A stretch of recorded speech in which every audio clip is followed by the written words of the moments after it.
Hey guys, mcfixit here. We're going to work on changing the oil and the filter in a 2006 first generation Honda Ridgeline. Here are the tools and supplies you guys are going to need. You're going to need engine oil. It's a 5W20, some kind of filter that fits this vehicle. Don't get the cheapest model, get something at least medium grade. Some kind of oil pan. If you do have any spills, you want something to clean it up with. Cat litter works really well if you get it on your concrete as well. You'll want a jack, which is not pictured here other than jack stands. Some kind of blocking mechanism. You are going to want a ratchet.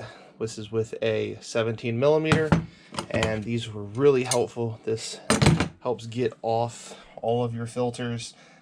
Opens up really wide. You can use it for multiple makes and models of vehicles, and also kind of some safety protection for you. Gloves are helpful as well. And make sure you get a funnel, that way you can pour it in very easily and don't spill as much. First thing I like to do is go ahead and grab your block and go ahead and put it behind your wheel. My driveway slopes this direction just a little bit, so if anything happens, the vehicle will be going back that way. Open up the door, and I go ahead and apply the brake as well. Pop the hood right there, right next to each other. You can go ahead and shut your door.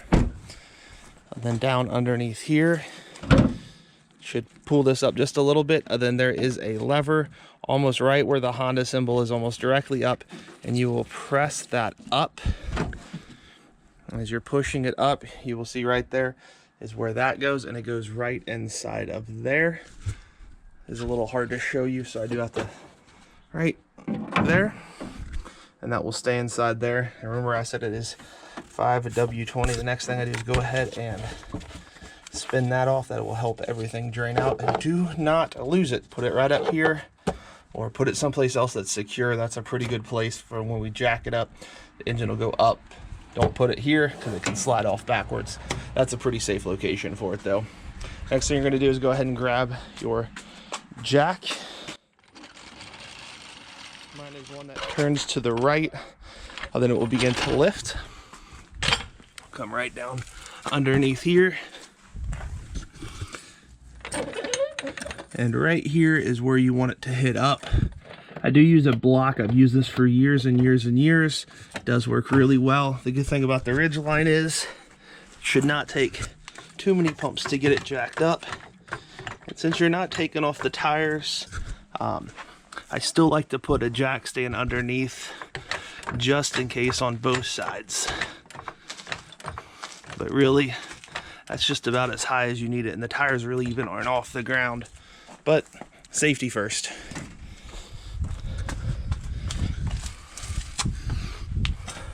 So you can go ahead and take your jack. Right there is the frame. I want to grab the other one. Then after you grab the second one, come to the other side, same kind of location.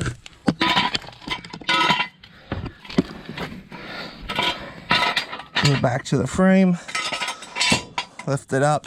Now if we were taking off the wheels, I would recommend lowering this, but that's just extra safety precaution. Then we'll go ahead and start getting the tools ready to take it off. So the next thing I would do is go ahead and take off the cap for your oil. This one has a plug that goes like that. Grab your filter. This is a trick my dad used to teach me. Helps make it not seize. So we're going to put just a little bit of oil on this black gasket. So go ahead and stick your hand in. This is one of the other good reasons having gloves on. And just run it around the edge there. Another thing I often do is save Ziploc bags to throw the old one of these in. It just does kind of help keep everything clean. Once that's like that, you're going to go and kind of set up your workstation. Make sure you know where everything's at. You can go ahead and start getting your pan back to where it needs to go. And as we're looking under, go ahead and put your safety glasses on. That is the filter. One of the bad things that they did with this vehicle is this lip right here catches all the oil, and we'll take that off. We'll take that off second. First thing we're gonna do is right underneath here is that bolt. So it is this silver right here, and it does say engine oil right there. So that's the bolt, that's the 17mm that we gotta take off first. So the thing I go ahead and do is make sure and test, make sure it's the right direction, because some of these levers go the opposite direction depending on which ratchet you have. And I go ahead and scoot this a little bit out of the way to break the nut off. Make sure it is seated on there correctly. And then you're going to kind of keep it tight against it, and then 1 or 2 really good hits will actually break it off, and then you can normally do the rest of it by hand. And so as I'm spinning it lefty-loosey, keep spinning it, you're going to get to a point where it starts to begin to get a little bit loose. At that point, put pressure back towards the front of the engine or maybe the bumper, and then pull it out really quickly. This is why you have the towels and arm reach. Go ahead and wipe all of that off. This does have a crush washer on it, and I know it's recommended that you change it every time. I wait till about every 2 or 3 times to change it, unless it looks bad. This one looks like it's still in perfect condition. This is just a crush washer that helps keep it nice and tight onto the spot. And you can see this is a used vehicle. Somebody did spray paint this at one point. They do that a lot if you take it to like Jiffy Lube kind of places. Also, you can kind of clean up any excess oil, because a lot of times it will spill a little bit as you're doing this project. And so go ahead and kind of keep that. Once this gets almost all the way done, put your bolt someplace safe, put your ratchet someplace safe, and then you're going to get ready to use these. So get those out ready next. As soon as this almost completely stops,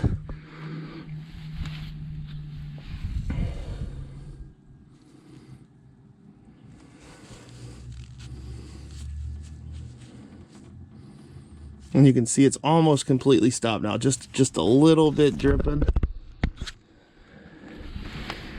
And the next step is to get up here and get this off. So I'm going to move the camera just a little bit more so you can see it perfectly. I'll clean it off just so you can see it just a little bit better, because it is just a touch dirty. This thing has 225,000 miles on it. I do not follow the Honda schedule. I do mine every 5,000 miles, whether it says it I have to have one done or not. That's my choice to do that. The other thing is you're going to want your bin right here. So just to kind of give you a little bit of a view, directly below this, you want to catch all of it.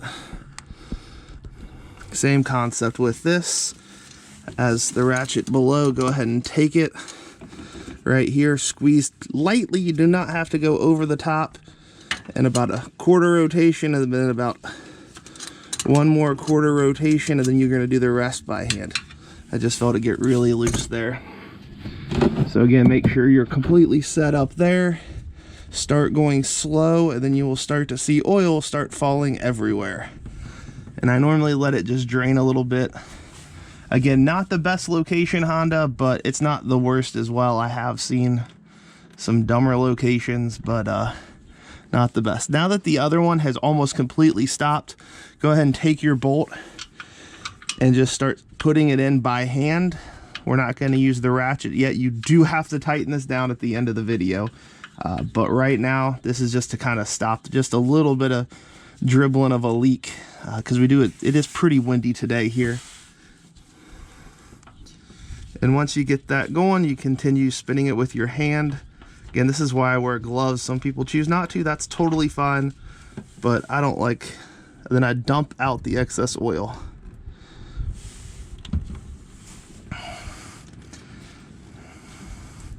This is also a really good time to look around. My CV joint will have to be replaced at some time soon. It is just beginning to start to leak just a little bit.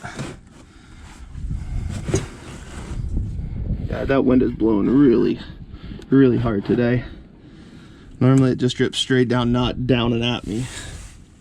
Again, that's why you wear glasses as well. You do not want any of this crap in your face. And as soon as it's pretty much completely done dripping oil, we will go ahead and put the new one on. Again, that's why we put everything in a kind of close proximity to us, to where we have the best ability to just grab everything we need very quickly. I'm going to go ahead and start. Make sure to not cross thread this. Righty-tighty, back on it. And once you get it tight, you're only going to hand tighten this. Please do not use these. Only hand tighten it.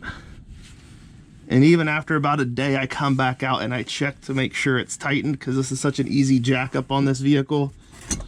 And you take your towels and start wiping up all the mess that it made. So as you can see, there is quite a bit of mess up on this right here. And you are just gonna start to clean that off. This also helps you know if you do have some kind of oil coming out somewhere as well. If it's not cleaned off, it'll be on there, then you'll get it all over the road and everything else. So just clean it off. And you may need to go to the back side underneath here as well to clean off. Then you go ahead and push that out of the way. We're gonna come back to this bolt back here. You're gonna flip your wrench the other way. And again, go ahead and test it. And then you get it tight. And then you just push one little more snug. And then I bring it back and push one little more snug. And that is all I do. I'm sure that there's an exact measurement of how many foot-pounds or inch-pounds of torque that they want, but that has always treated me pretty well. And then go ahead and clean up any excess again, even up in here, wherever you need to do it.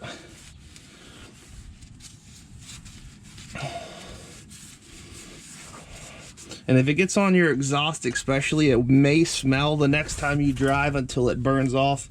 So try your best not to get it on there. I mentioned that I save old Ziploc bags for this right here. You go ahead and take it, put it in a Ziploc bag, and make sure it is taken care of. You do need to recycle your oil. Most of the places that you buy oil from will take it back. So save an empty jug or put it in one of these. These do have little screws that go back in, and you can actually take this to a location. And I always try to clean up afterwards. So at this point, you can go ahead and remove those two jack stands. Again, they're just that extra safety measure. These jack stands, they're pretty basic ones. Most of them have some kind of lever that you pull up on, and then they collapse down. Next thing you're gonna do is go ahead and scoot this piece of cardboard back and out. Lower this down a little bit. Turn it to the left just slowly, and everything kind of comes down. Then you can come down in here. So we're going to be pouring the new oil. So we will need the funnel and the oil. So your oil should go ahead and be open, because we put just a touch of it on your filter. And this is where you want to go really slow. I do like these Valvoline ones, because as you can see, they do have a little bit of a lip right there. That does help pouring it straight down in a little easier. And this only takes 4.5 quarts. This is a 5-quart gallon. That is the recommendation that I did read online for these Hondas. 5W20, again, says it right there on my cap. Don't spill on the side like I just did. Just trying to do too much at once. So once you have almost all of it gone, that's when I go ahead, stop for a second. You can set it up on top.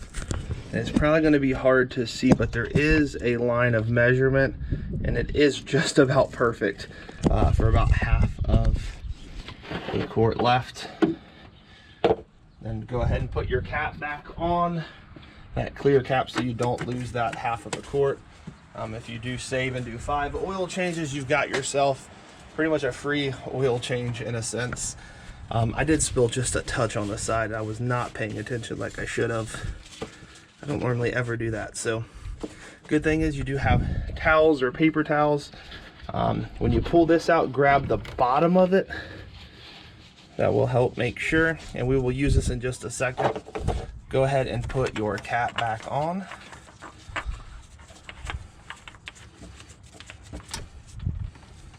Just like that. And then I like to always go ahead and test it. And on this Honda, it is an orange one. It is a little bit hard to get this piece out when it's down in there, so you do have to kind of pull pretty tight. I always take a brand new, I normally don't do it, like I do a paper towel or a shop towel for that.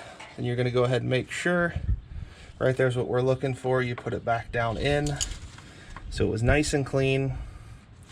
Then you pull it back out, and that shows you your level right there. That is like 3/4 of the way up. That's exactly what we want to see. I encourage you to check it again after you drive for a little bit of time. Also, if you did spill anything, this is a great time to go in here and just clean all that up. The other thing I like to do immediately is go back underneath the car. I know it's not jacked up right now, but you should see if anything is leaking. If nothing is leaking, there are no leak spots on the ground. If you do have any leak spots, remember, if you throw some cat litter on it quickly after it happens, that will really help you out.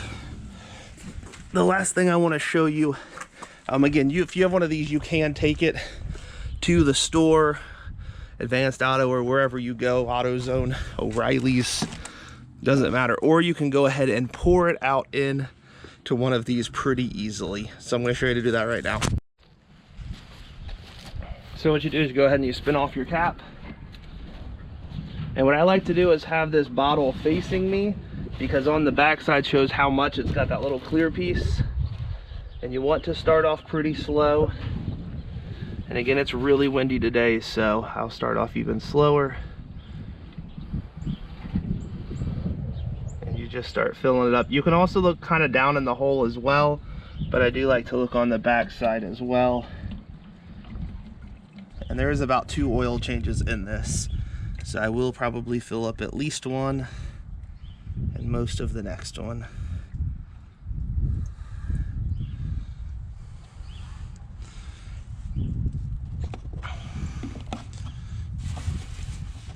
So that first one is pretty full, about as full as what it came.